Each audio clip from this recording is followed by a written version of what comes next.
Assalomu alaykum aziz vatandoshlar. Mana ko'rib turibsizlar, xudo xolasa fermamizni tayyorlayapmiz. Bu fermamiz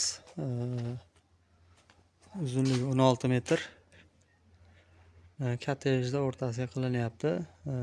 Zamonaviy 6 sotikli kottejlarda o'rtasiga qilinayotgan xudo xolasa tomimiz.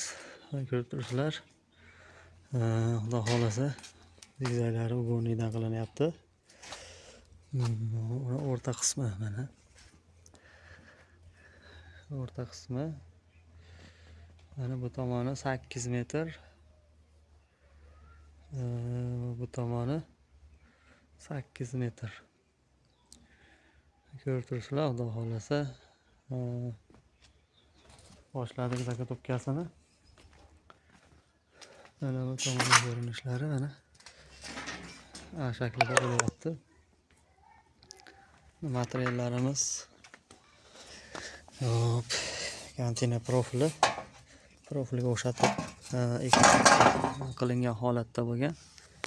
Mana stenasi ham ikkilik bo'ladi. Stenasi qalin. Mana ugonilari. Bitta mana ugonilari, ana shiyillari 6x4 materialimiz. Mana ular 7 asosiy joylariga tepa pastiga 7 qo'yilyapti. Ichlari pon ugoni bo'lyapti.